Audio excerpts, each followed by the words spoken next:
হয়েছে, তিনি শুধু বারবার তার ফলাফলের কথাই বলেন। তার ফলাফল বলা মানে কি আমি ধরে নিতে পারি? তার ফলাফল বলা মানে কি?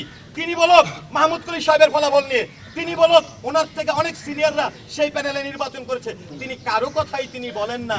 তিনি 116 ভোটের কথা তিনি বলেন কেন? এক। আর দ্বিতীয়ত ভোট কারচুপির বিষয়টি যদি বলতে হয়, অবশ্যই আদালত আইনের প্রতি শ্রদ্ধাশীল, আইন তার গতিতে চলবে এবং আইনের আশ্রয় যে কোনো নাগরিক নিতে পারে। কিন্তু আমার প্রশ্ন, ভোট গণনায় তো আমি ছিলাম, আপনার সঙ্গে 1 মাস ধরে নির্বাচন করলাম, কোনো অবিশ্বাস তৈরি হয়নি, এক রাতে আপনি ফেল করলেন আর সবাই আপনার বিরুদ্ধে চলে গেল, সেটা তো হতে পারে না। এই 105 জন তো আপনার সঙ্গে ছিল, তারা কেন আজকে চলে এসেছে? কারণ মানুষ নেগেটিভ পছন্দ করে না। আমি যখন আজকে ক্যাবিনেটের বিরুদ্ধে মামলা রিট করা মানে কি? পুরো শিল্পী সমাজের বিরুদ্ধে রিট করা। আজকে যদি 2টি বছরের জন্য এই মহান মানুষগুলো চেয়ারের দায়িত্ব নিয়েছে, আজকে যদি রিডের পিছনে দৌড়াতে হয়, তাহলে 575 জন শিল্পীর দায়িত্ব কে নিবে? আপনি শিওর দেন, আপনি বলেন যে আপনারা যে দীপজল ভাইয়ের হাত ধরে তিনি তার প্রথম চলচ্চিত্রে অভিনয় করেছে, আছে না? তিনি বলেছেন তার পিতার সমতুল্য। এই নারী, এই মানুষটি কিভাবে বলে দীপজল অশিক্ষিত?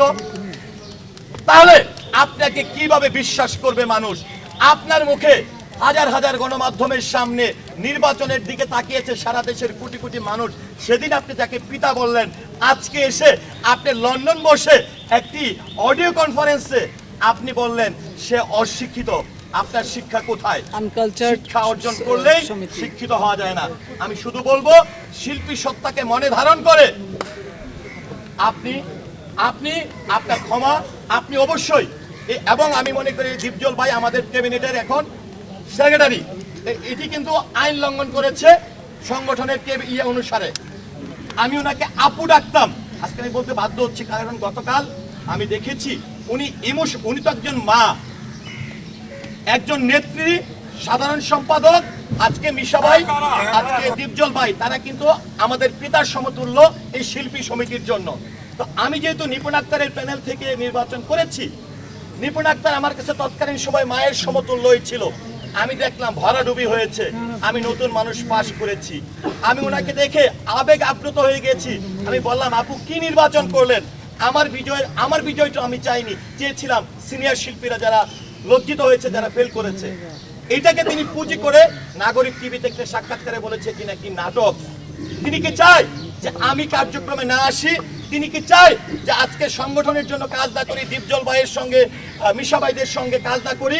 আমি গত 15-20 দিনের মধ্যে একটি আকুতি, একটি পরিশ্রমী দেখছি কিভাবে সংগঠনকে এগিয়ে নিয়ে যায়, কিভাবে চলচ্চিত্রের দুঃসময় কাটিয়ে এই শিল্পী সমিতিকে জাগ্রত করা যায়। তাদের সঙ্গে না থেকে তিনি রিট করবেন, আমি কি তার সঙ্গে থাকবো?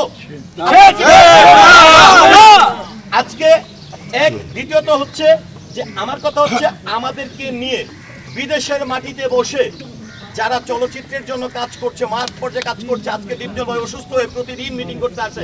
অনেকেই তো, আমি গল্প অনেক শুনেছি, দীপজল সাহেব পাস করবে, সাভারে বসে থাকবে, কিন্তু এই দীপজল সাহেবটাই ভিডিওতে বেশি দেখা যায়। হ্যাঁ, মানুষের ভিতরে দাওয়াতও খেতে যায়। তাহলে এই মানুষটিকে রেখে যে এই মানুষটি সংগঠনের জন্য ক্ষতি করবে, এই সংগঠনের নেগেটিভ বিষয় নিয়ে কথা বলবে, যিনি নিজের জন্য কথা বলবে, আজকে যদি বলতাম, বুঝতাম নিপুণ আক্তারের রিট, আমি অবশ্যই মাথা পেতে নিতাম। মানুষ আজকে ভিডিওটির মাধ্যমে বলতে চাই যে সাধারণ মানুষ বলেন সিনেমার মানুষ ভালো না, এটার একটা জবাব আমি দেই।